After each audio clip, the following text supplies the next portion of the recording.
अजूनही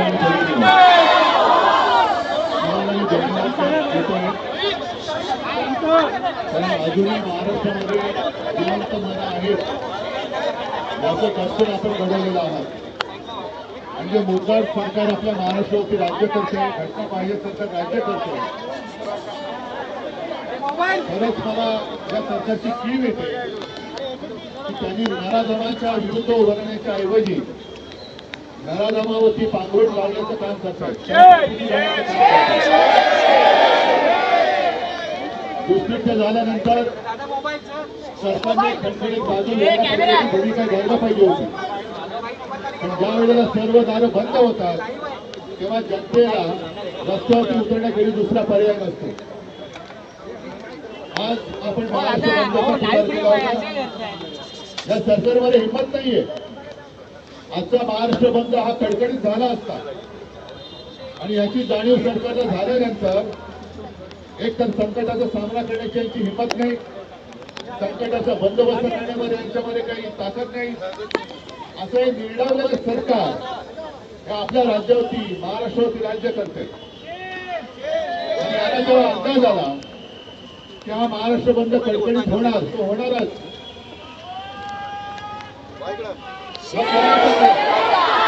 त्यांनी त्यांचे केले सपाटे कोर्टात पाठवले आणि कोर्टाकडनं आपल्या महाराष्ट्र बंदला अडथळा निर्माण केला गेला. मी काल संध्याकाळी पत्रकार परिषद घेतली आणि कोर्टाला मी धन्यवाद दिलो. कारण आपल्याला जे वाटलं होतं आपली केस सर्वोच्च न्यायालयात 2 वर्ष 2.5 वर्ष तारीख पे तारीख सुरू आहे, न्याय कधी मिळेल न्याय मिळेल असा आम्हाला एक विश्वास आहे, जरूर आहे. पण कोर्ट एवढ्या त्वरेने आणि तत्परतेने हलू शकतं हे काल कोर्टाने दाखवलं. याच्याबद्दल मी कोर्टाचं अभिनंदन करतो. म्हणजे कोर्ट जर का कोर्टाने ठरवलं तर कोर्ट तात्काळ निर्णय घेऊ शकतं. आज आपण इकडे सगळे जमल्यानंतर सरकारला कळलं असेल की जरी तुम्ही आमच्या बंदला बंदी केली असली तरी महाराष्ट्राच्या प्रत्येक हृदयामध्ये आणि प्रत्येक घरामध्ये या अत्याचाराविरुद्ध आणि तुमच्या नेत्यांच्या सरकारविरुद्ध एक मशाल धगधगते आहे.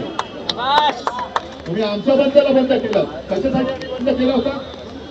महिलांना सुरक्षा पाहिजे, पिढीला सुरक्षा पाहिजे, मातेला सुरक्षा पाहिजे, मुलीला सुरक्षा पाहिजे, म्हणून आम्ही बंद केला होता. त्या बंदच्या मध्ये तुम्ही अडथळा आणला. मग गेल्या आठवड्यामध्ये भारत बंद झाला होता 21-22 ऑगस्टला. भारत बंद आपल्या राज्यामध्ये तो जाणवला नाही, पण इतर काही राज्यांमध्ये रेल्वे सुद्धा बंद झाल्या होत्या. तेव्हा हे सगळे याचिकाकर्ते कुठे गेले होते? का तेव्हा या बंदला विरोध केला गेला नव्हता? आणि या नराधमांना सुद्धा पाठीशी घालणारे याचिकाकर्ते किंवा आणखी कोणी असतील हे सुद्धा तेवढेच विकृत आहेत. जो कोणी महिलांवरती अत्याचार करेल त्याला शिक्षा झालीच पाहिजे. पण त्यापेक्षाही जास्त भयानक त्यांच्या पापावरती पांघरून घालणाऱ्यांना सुद्धा शिक्षा झालीच पाहिजे. ज्यांनी फक्त मराठा समाजाचा विषय असेल, एसटीचा विषय असेल, ही काही माणसं या राज्यकर्त्यांची सदा आवडती झालेली आहेत. सदा आवडते लोक कोण तुम्हाला माहिती आहे, काय लायक आहे तुम्हाला माहिती आहे. त्यांना सुद्धा मी सांगतो की तुम्ही केलं ते तुम्हाला शोभून देणार नाही. तुम्ही याच्यात राजकारण आणलं. आज संपूर्ण घरातल्या महिला तुम्हाला जाब विचारतायत की का माझ्या सुरक्षेच्या आड येतोय. आणि म्हणून मला असं वाटतं आजचं आंदोलन हे संपता कामा नये.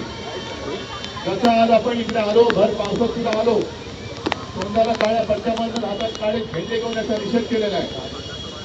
मी राज्यातल्या तमाम जनतेला आवाहन करतोय, विनंती करतोय की पुढचे काही दिवस तुम्ही आपापल्या शहरात, आपापल्या गावात, बस डेपो असतील, रेल्वे स्टेशन असतील, रिक्षा स्टँड असतील, जिथे जिथे सार्वजनिक चौक आहे तिथे एक मोठी स्वाक्षऱ्यांची मोहीम घ्या. बस ना सर. बहीण सुरक्षित तर घर सुरक्षित. आम्हाला सुरक्षित बहीण पाहिजे आणि त्याच्यासाठी मी महाराष्ट्रातल्या ज्यांना संवेदनशील मन आहे आणि ते या घटनांवरती चिडून उठलेले आहेत. मी पत्रकार परिषदेत काल गेल्या काही दिवसातल्या घटनांचा क्रमच वाचून दाखवला. रोज कुठे ना कुठे काहीतरी घडतं. रोज मुंबईत घडते, बदलापूर, अंबरनाथ, सोलापूर आणि आणि हे कंस मामा इकडे चांगली भाषेला न्याय करी देतो. कंस मामा, हे कंस मामा सगळे राख्या बांधत फिरतात. म्हणजे बहिणीवरती एका बाजूला अत्याचार होतोय आणि हे निर्लज्ज राख्या बांधतायत. आणि राख्या बांधून घेण्यामध्ये कुठे अडचण येऊ नये म्हणून तुम्ही आमच्या आंदोलनांच्या मध्ये आडकाठी करताय. अरे एवढं निर्लज्ज सरकार यापूर्वी कधी महाराष्ट्राने पाहिलं नव्हतं. आपण एवढंच म्हणत नाही, हा महाराष्ट्र साधू संतांचा आहे. छत्रपती शिवाजी महाराज, फुले आंबेडकर नुसतं आम्हाला काय कोणती नावं घ्यायला म्हणून आम्ही त्यांचा आदराने उल्लेख करतो अशातला भाग नाही. पण हा संस्कारक्षम महाराष्ट्र आहे आणि या संस्कारक्षम महाराष्ट्रामध्ये हे विकृत सरकार, हा जो लढा आहे, हे जे आंदोलन आहे, हे विकृती विरुद्ध संस्कृती आहे. आणि याच्यामध्ये जे जे उतरत आहेत ते सगळे संस्कारित मन आणि संस्कारित सगळी माणसं आहेत. एका बाजूला विकृत नराधम, त्यांच्यावरती पांघरुण घालणारं विकृत सरकार आणि त्या नराधमांची बाजू मांडणारा सुद्धा विकृत ते सगळे याचिका करते, त्यांच्या विरुद्ध ही संस्कृती, असा हा लढा आहे. म्हणून मी सगळ्यांना विनंती करतोय की आजपासून आपापल्या गावात, मुख्य चौकात, सार्वजनिक ठिकाणी सुरक्षित बहीण सुरक्षित तर घर सुरक्षित याच्यासाठी सर्व नागरिकांना आपण व्यक्त होण्यासाठी स्वाक्षरी करण्याचं आवाहन करा. आणि जेवढ्या स्वाक्षऱ्या आपण गोळा करू त्या सगळ्या स्वाक्षऱ्या ह्या एकत्र करून आपण माननीय उच्च न्यायालयाला पाठवणार आहोत. त्यांना सांगणार आहोत आम्ही बंद का करत होतो, तुम्ही आमचा बंद जरी केलात तरी सुद्धा आमचा आवाज तुम्ही बंद करू शकणार नाही. आमचा आवाज याहीपेक्षा मोठा होईल.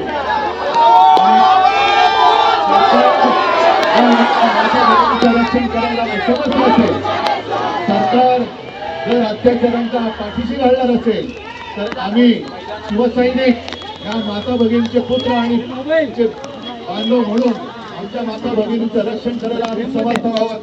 आमच्या राज्यामध्ये आमची भगिनी सुरक्षित राहिलीच पाहिजे, हा आमचा अट्टहास नव्हे, आमचा एक कायदा असेल.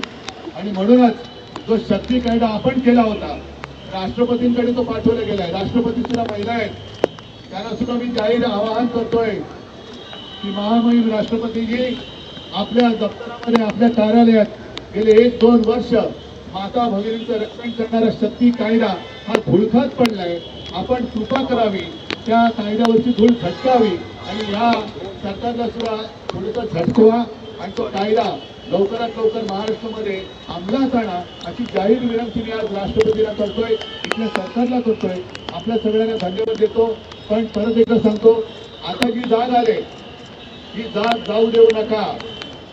कारण प्रत्येक घरात ही चिंता आहे, माझी मुलगी शाळेत जाते, ही सुरक्षित आहे का, माझी बहीण ऑफिसमध्ये जाते, सुरक्षित आहे का, माझी आई ऑफिसमध्ये जाते, सुरक्षित आहे का. तर ती सुरक्षा व्यवस्था देण्याच्या ऐवजी सरकार निर्लज्जपणाने वागते. हे सरकार आता घालवावंच लागेल आणि आपल्याला आपल्या बहिणीची सुरक्षा करावीच लागेल. सगळ्यांना परत एकदा धन्यवाद देतो. जागे रहा. जय हिंद, जय महाराष्ट्र.